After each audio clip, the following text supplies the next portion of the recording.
Hello, I'm Jason Lane and I'm Director of e-learning at Villanova College in Coorparoo in Brisbane.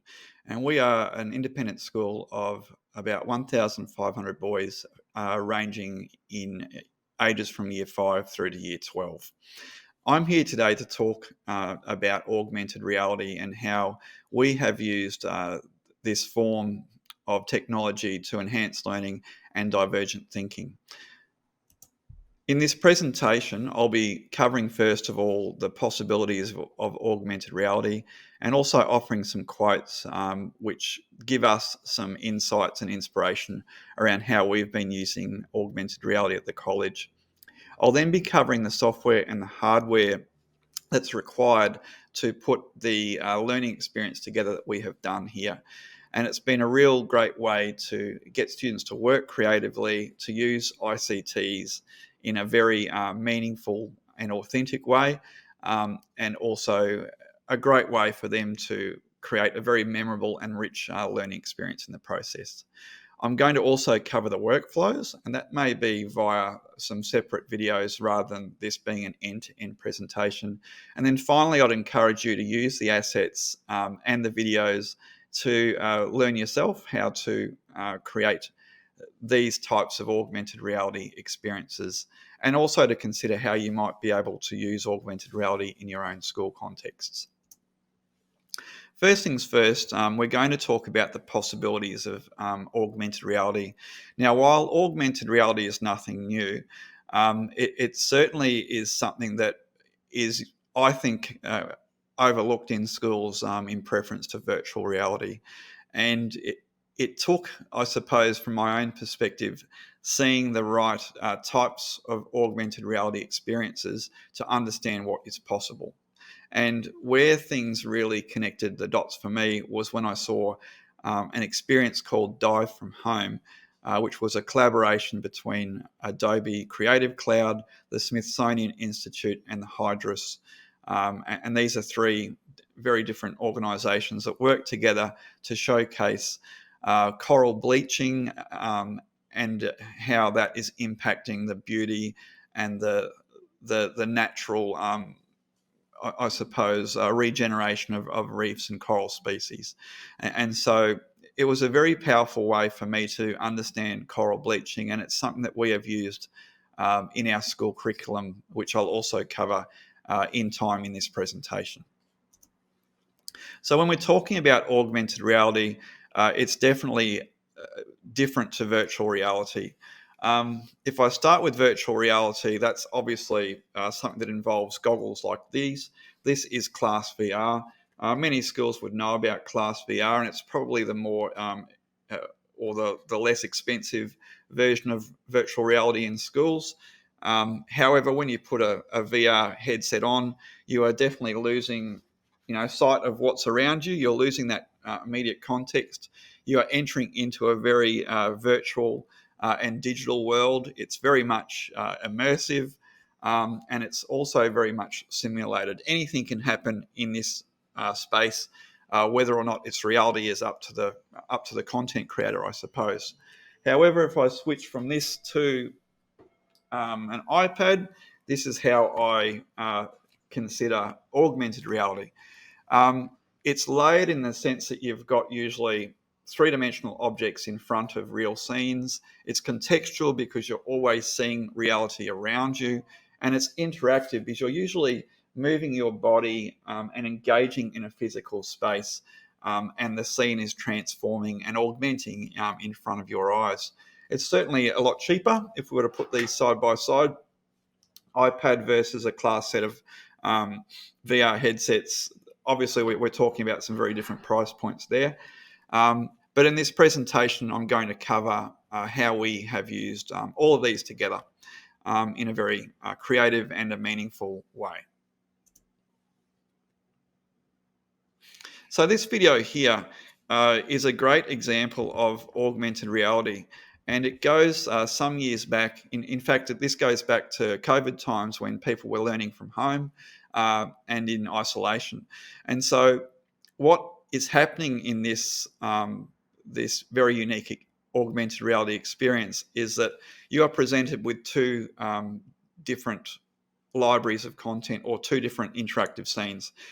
The first one is a fully alive and abundant reef, and that's where you can see how I suppose the reef environment relies on lots of elements coming together. The fish, the coral, the water temperature, and so on.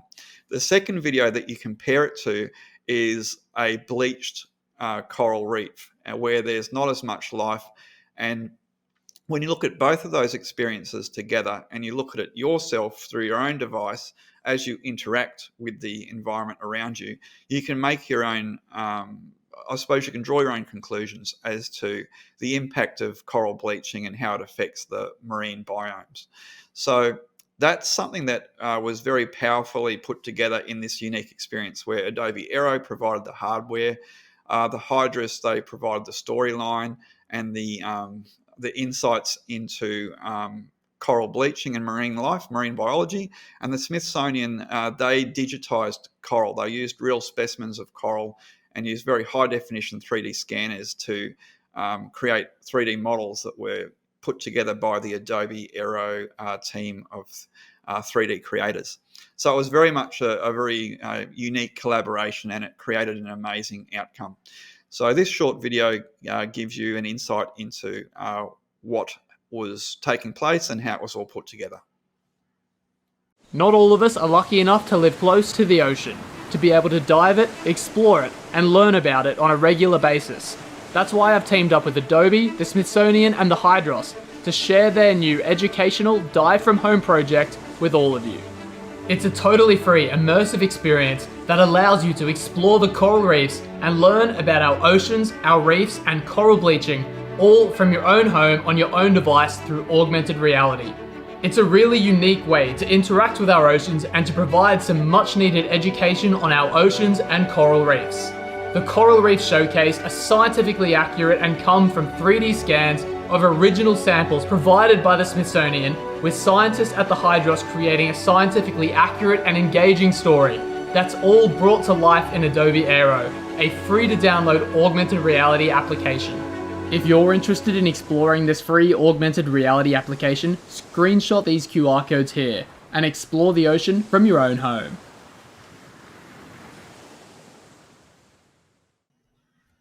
So having watched the video, this is an opportunity for you to see the scene yourself. If you hover your phone over that QR code, that will load up the Dive From Home 2 scene, and it will ask you to allow access to your camera. That's just so that it can see the space around you, so that it can anchor the scene to a vertical surface, a wall, and then it will start to download the assets. That might take some time depending on your data connection.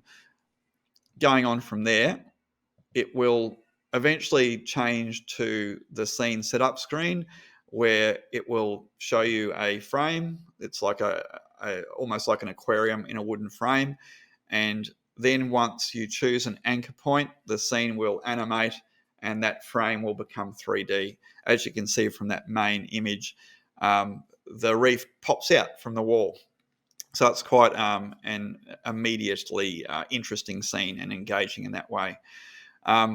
What you'll then do is you'll start to see fish and turtles swimming through the reef. And then as the narration begins with a soundtrack behind it, there's the opportunity for you to tap on some different species and some animations that show different cycles of life. So it's a very engaging, animated, and a very unique way for you to learn about coral reefs and the interconnectedness of life under the water. And what's also good is that you've got two videos or two interactive experiences to enjoy. One is the bleached version, and the other is the completely alive and healthy reef environment. And the good thing there is that you are able to draw those connections yourself. You make those decisions through comparing and contrasting what you see and you experience. And that's the power of augmented reality for this one particular scene. Going forward from here, we did use this in our curriculum. So this is our Year 10 students, where we took a bunch of iPads to their classroom. We showed them how to download the scene using the QR code. We showed them how to load the scene and how to interact with it. We then sent them home and we said, use your own phones, use your own devices, and in your own time, engage with this information. And so that way we just used class time to flip it, in the sense that we showed them how to use the technology. They've all got smartphones. And then we said, now go home and engage with it. And the reason why we did that is we wanted them to create their own personalized and rich experience. We could have shown them a YouTube video. There's many out there. We could have shown them headlines, news articles, and so on. But we wanted them to form their own opinion from their own way of engaging with the content. And that's where this augmented reality experience allowed them to do exactly that. They then used their own understandings to create a response to the topic, how do we protect our reefs? And they can only speak from experience if they have some personalised point of view. And this augmented experience gave them exactly that. Going on from there, some of the reasons why I think augmented reality is a great way to engage learners in classrooms is because it does cater for the different ways that we learn. I myself am a very active learner. I find it hard to sit still, as you can tell. And so when we give students the opportunity to hold devices and to move through spaces and to click on and tap on things, we are engaging their whole body, not just their eyes and their ears. And so I think that augmented reality does give us this benefit that other modes of learning don't. It's very interactive in that sense. In addition, it's more cost effective. iPads, devices at home, smartphones, these are the hardware that augmented reality runs on. And certainly everything that I'm showing today uses these platforms, which are much more cost effective. And students already have them in their homes. It's not like we're asking students to buy a virtual reality headset to experience something. We're saying use your own phone, or you can use, the library, iPads, technology that is much more affordable and therefore accessible. Also, what is unique and useful about augmented reality is that it does cater for diverse learning styles. And so because we're giving students interactive scenes, they will engage with that content in their own way. And to understand the complexity of coral bleaching is quite challenging. But to present it in snippets, in an interactive scene, or better yet, in two scenes, almost like a before and after scenario, we are allowing students the opportunity to engage with a rather complex subject and topic, but in a way that's chunked and is accessible to them over time. They can go back into these scenes, they can re-engage with them and just pick up where they left off, or maybe learn new insights each time they look at the same scenes. And that's something that AR does. And finally, what's good about AR is that we are giving them a new way or a different way to engage with content. Each student will create their own scene and their own experience. And that's something that traditional media, such as films, YouTube videos, don't do. We all seem to pick up on the same thing as we watch a video end to end. If you're engaging with a scene like Dive from Home, you are choosing your own pathway. You're deciding what to click on, what to look at. And so you are very much a part of that learning process. It's very active for you. And that's something that traditional media doesn't have the ability to do. So the next part of this presentation is to look at the hardware and the software required to use augmented reality in a way that we have found really engages learners in the curriculum. And this is where I'm going to be talking about three different products: Minecraft Education, Adobe Aero, and ClassVR. ClassVR is optional. While it's covered in this presentation, it's not essential to do what we're doing here today. But if we just go back for a moment and we look at the Dive from Home experience, a lot of that content was generated by the Smithsonian Institute and by marine biologists and very experienced 3D artists. And students don't have those skills and those skill sets. So how do we get them to create 3D models so that they can create their own content and they can really direct their own learning and I suppose be really engaged in that process too. That's where Minecraft education comes in, because students can create 3D models in this software which they just natively understand. Once you start working with Minecraft education in your schools, you really take a back seat in terms of teaching the technology. Students just know how to build, and they're very willing and very happy to help each other as well. And so that's where we're going to go next in this presentation. We'll look at each of these hardware and software options in turn, and then we'll look at how we put them all together.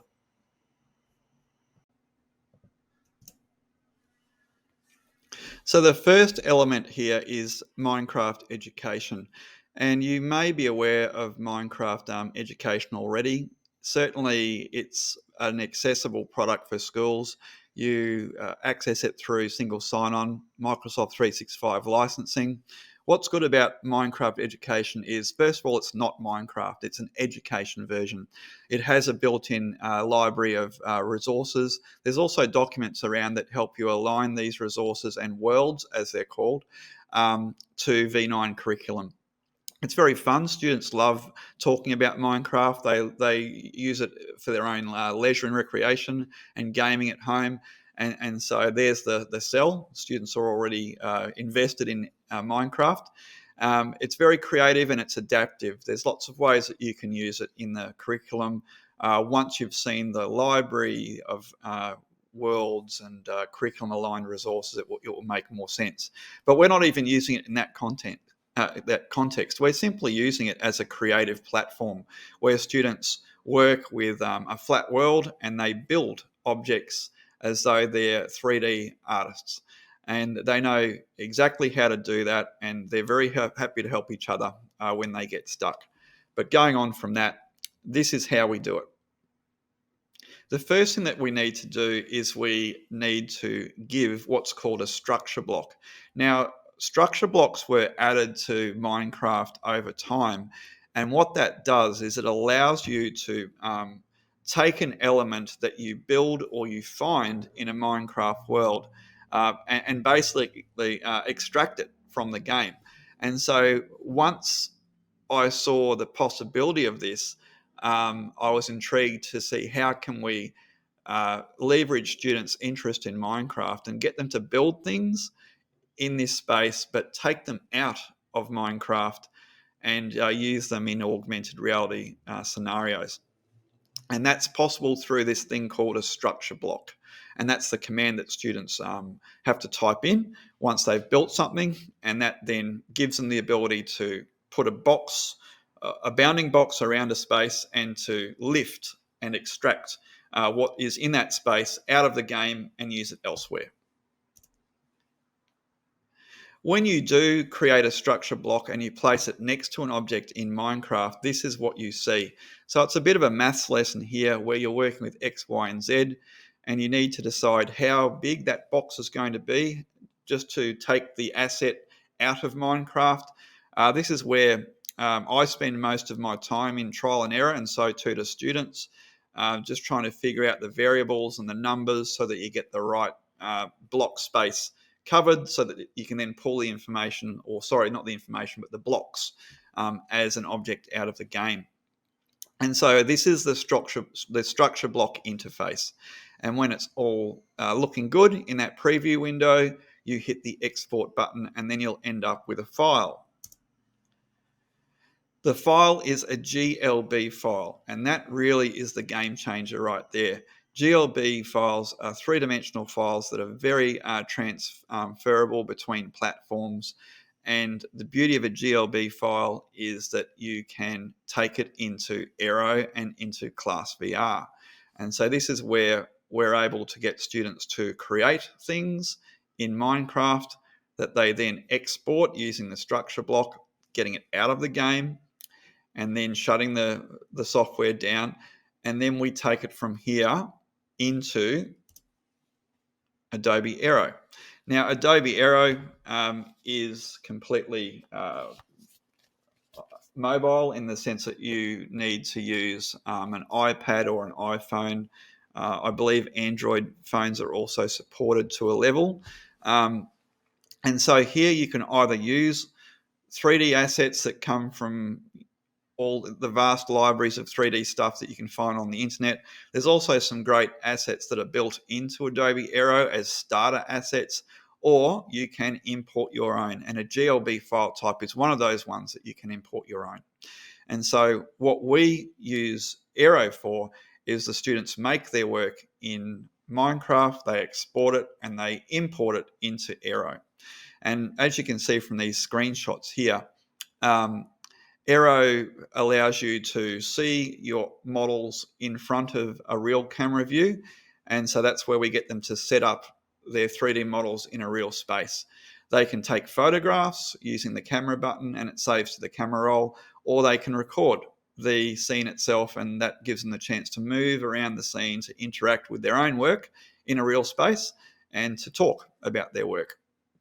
What's good too about Adobe Aero is that it's free if you've got a Creative Cloud sign-in, and it also integrates quite nicely with other Creative Cloud apps. Interestingly, Adobe Aero isn't used very much, and I would like to see it used more because I think it's a fantastic product. And so then we come to ClassVR, and this is the third, I suppose, chain link in this process of working. Students make things in Minecraft Education. They then prototype and look at it in augmented reality using Adobe Aero, but that's very much a one-to-one process. What we've then found is that with ClassVR, you can also import your own GLB files, and you can add them to playlists where you can send them out to everyone with a headset on. And so at exactly the same time, everyone can be seeing the same student's work just floating in front of them like augmented reality. And if they look up, they can change the view. If they turn their head, they can see other aspects of the work. So they can interact with the three-dimensional model in real time, whole class at once. The teacher can control the playlist so that they can decide who's seeing what at what time, keeps the whole class focused and looking at the same thing. And this is a great way we have found for students to enjoy and to evaluate each other's work in real time at the same time, just by having the headsets on. So that's a quick look at the three elements of the software. And the next thing I'll be showing you is how we have put those three elements together to create a design technologies workflow. So this is our use case here.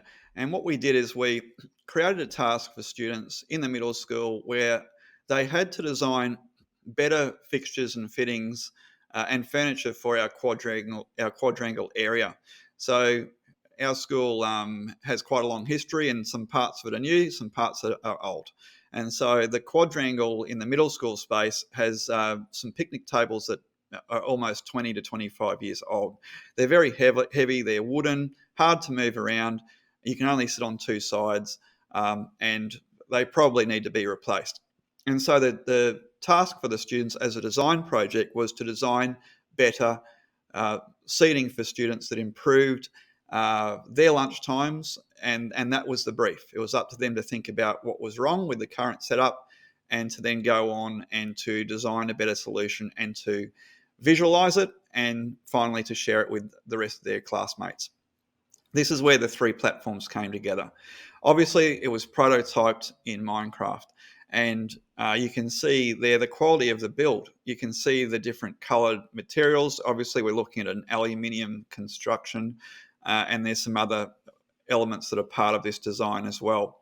Then it's exported from Minecraft using the structure block, which I spoke about earlier. We get the GLB file. We then import the GLB file into Adobe Aero, and then using our trusty iPad, the students go to where they would see their model being used in real life, and they film or photograph their model in that space. If they video it, it's a chance for them to explain their work like a sales pitch. And this is something that was a great add-on by using Adobe Aero, since it had that video function. Finally, that's very much a one-to-one way of looking at your own work, and it's hard to share your work with a whole class, but ClassVR gave us the opportunity to do exactly that. We were then able to upload all the different students' GLB files, create a playlist. Everyone in the class puts the headsets on, and the teacher sends the students' models one at a time to the whole class, so that everyone's looking at one person's model, and they've got feedback sheets where they can say what they like about the model, how it solves problems, and perhaps give feedback on how it could be improved even further. You can see there also a three-dimensional cube. What you can do with ClassVR is you can download a paper cube that you can print onto cardboard and assemble. And the beauty of that is if you're looking at a model, a GLB file, and you're holding these cubes, the model snaps onto the cube, a merge cube, with a similar kind of functionality. And as you turn it around, it's like you're turning the model in your hand, and you can look underneath it and so on. So if you've got access to those merge cubes, that's even better. It's a great way for students to really engage with everyone's work in real time.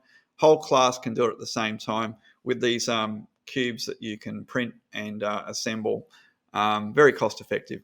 And that's a great way to share one person's design, a virtual design, with the whole class. Interestingly, this task used to be a cardboard prototyping task. And the problem with cardboard prototyping is it's quite messy. It's lots of fun, don't get me wrong, but students are also working with lots of materials that take up a lot of class space. Some students need to use knives, and there's obviously safety concerns with hobby knives and personal injury, and hot glue guns. And so for our middle school students, rather than the risk that entailed, to get them to virtually model meant that they could do it at home, at school. They love Minecraft education, so that was a win already. And they did surprisingly very developed work. Their 3D models, to the untrained eye, looked a little bit blocky, but it wasn't that obvious that they were made in Minecraft Education Edition at all. And then once you bring it into augmented reality, you're not so much looking at how it was built, you're looking at the object in context. And then finally, students have the option to share their work through ClassVR at the same time. And that was a great opportunity for collaborative learning, for a really high level of creative work, solving real world problems, using ICT at a very high level, but authentically as well. And a great way for us to enhance learning and to encourage divergent learners. What I'll do next in this presentation is to break things down and to show you some actual in-app demonstrations so you can see how we do exactly what we've done here. So this is Minecraft Education Edition, and at the moment I'm signed in, and this is the structure block that I'm talking about. So again, if we just hit the slash, that brings up the command, and we go give @s, which means to ourselves, and this is a structure block. You can see as you type, it starts to find matches, and that's our match there. And if I hit enter, you'll see that it sits down the bottom in, this is called the hotbar at the bottom, where you can see things that you're holding. So we simply place it down, and if I was to place one here, you can see it kind of creates a boundary box around it, and this is what we can change the shape of. Anyway, I will get rid of that one and I'll use the existing one. First of all, I'll just move back, and I'm going to fly over this one that was created by a student earlier as a demo. And this is what you've seen in all of the slides so far. As we go up to it, you can see what he's done in his design is to create a rubbish bin in the center instead of using the mobile wheelie bin, so students can basically sit where they want to and they can place their rubbish in the center of the table. What he also did is he wanted more people to sit around the table, so he added a bit of a return here. And you can see through the color of the material that his design was aluminium, which is obviously better than the current painted wooden picnic tables that we've got in that space. So that's what he designed. And if we go back to our corner of the structure block, so I'm just going to fly over to where the block is. Here it is. What you're looking at is also just a flat world. It's just an infinite space for you to do anything on. And that's where students can use, if I bring up the inventory, these are all the different blocks that they can place. There's very, very many of them. And they need to use their imagination how these resemble different materials, different elements, and so on. So that's how that was made. And if I right click on here, you can see we've got the export options on screen, the size of the export space, and if we change these numbers, you can see the Y is the vertical axis. You've got color coding, which is very helpful. If I drop this down to say 20 and I hit tab, you can see that the model is now filling up more of that space. The air is being removed. If I go under 20, we're going to start to cut into the model. So let's say we go down to 10. You can see that I've now basically cut off the top of it. So this is where a lot of that problem solving takes place. As students change these values and these variables to get the best possible export out of Minecraft. When they're ready, they simply go from the 3D export option in the mode to export. What I'll do though, just to follow this through, is I will adjust the size of our space. You can see we've got too much of the red axis, which is this one here, the X. So if I drop that down to maybe 50, always important that you check that you haven't cut any things off. And also, if I look at the length of the blue axis, which is Z, we can probably lose some of that too, maybe down to like the high 50s. So you can see as I move around, we've now got a better fill within that boundary shape. So if I go export, it's going to bring up my dialog box. And here, I'm just going to call it seat example scaled and hit save. That's now done, and that's as much as we do in Minecraft education. But while we're here, if I just quickly save and exit out of this, just to show you what's possible in Minecraft education if you haven't looked at it before, when you go into play and view library, I was talking about all the curriculum aligned resources, and here they are covering science, math, computer science, and so on. Even esports features in here now. So it's much more than what you may think of Minecraft, provided you're using the Minecraft education version. Anyway, that's our work done in Minecraft. We've built something, we've got the structure block, and we've manipulated the coordinates and the settings to be able to create a GLB file. And the next thing we're going to do is we're going to bring that model into Adobe Aero.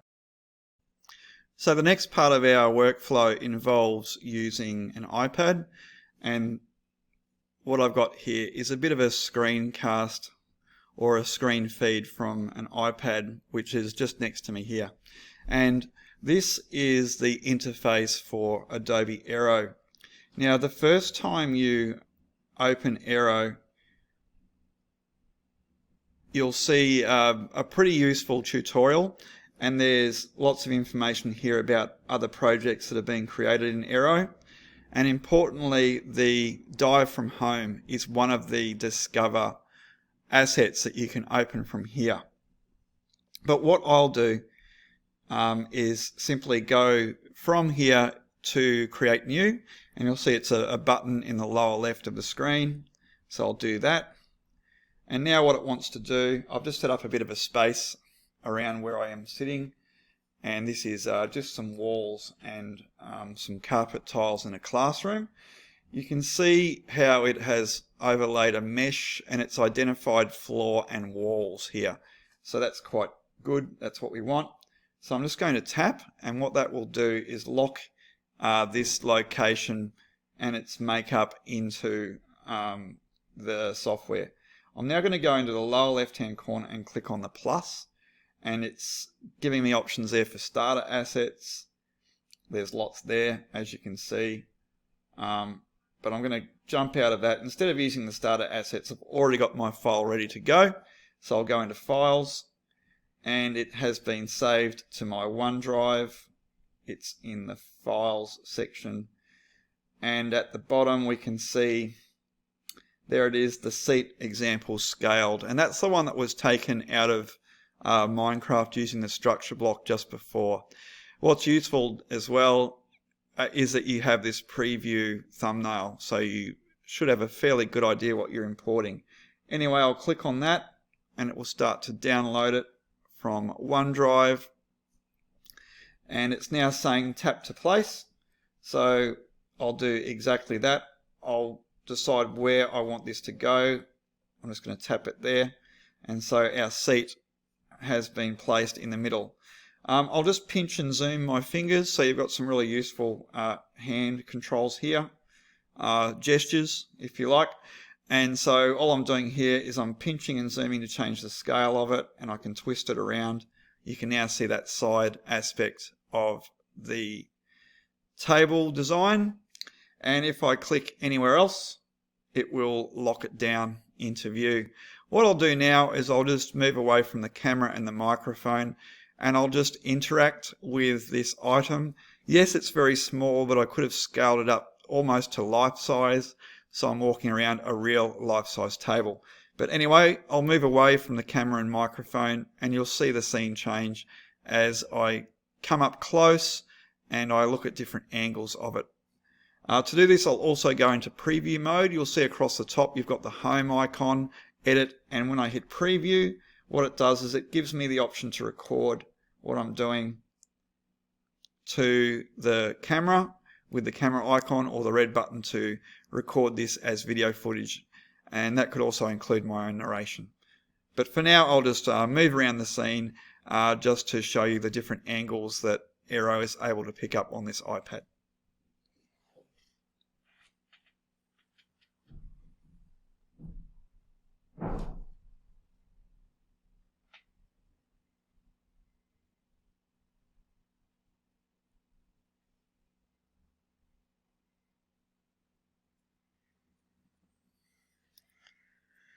So you get the idea. That's how we can import what is made in Aero.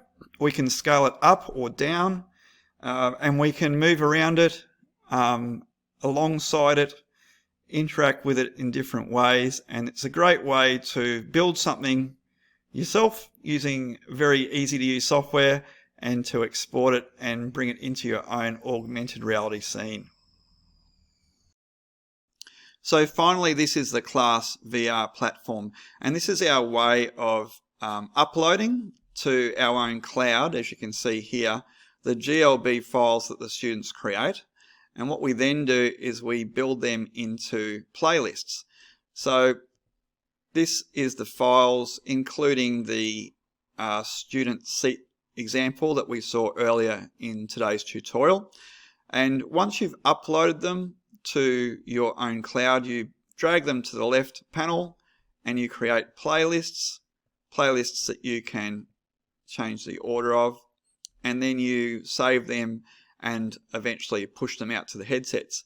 So I'll just delete this playlist because I've already got one ready to go, and if I go into my playlists, it's the seats one here.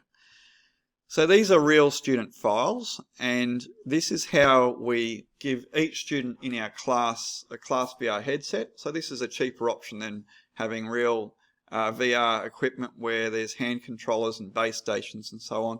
ClassVR is quite accessible in terms of pricing, and the good thing about it is that students can use this technology just sitting in their classroom seats. You don't need a special space. And everything that they need to engage with the scene happens just simply in how they move their head. They can connect a hand controller as well, but it's very user-friendly, very simple to use in the classroom. Most teachers pick it up in the first session and are confident to use it again after that. When I create a playlist, I then go from the Planning tab to the Deliver tab. And what that does is it searches for connected and charged devices on the network. Having done that, we then hit this button which sends the playlist and all of these files straight to the headsets. You can see the progress window was quite quick, or the progress bar, sorry, was quite quick there because the content's already there. And then it's simply a matter of hitting the play icon that sits over each of these thumbnails.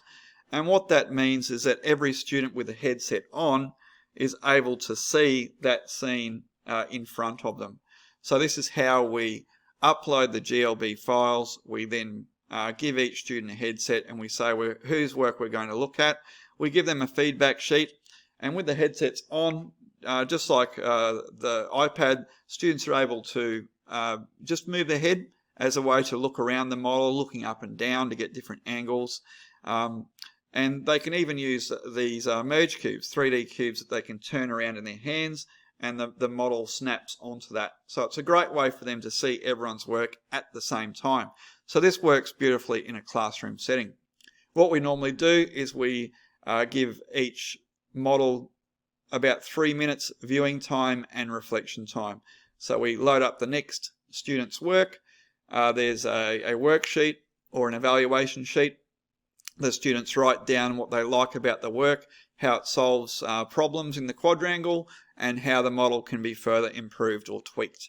And so we just continually go through, and this is how we're able to share each student's three-dimensional work in real time in a structured class environment. Of course, if we were using iPads, you'd be going in and out of scenes. That's quite clunky. You would lose time. Students might be not in the scene at all. So this way we're able to manage the classroom environment, to share the creative work of the students. And as I've said throughout this session, it's a very engaging and a very divergent way of learning and thinking about the design process in the classroom.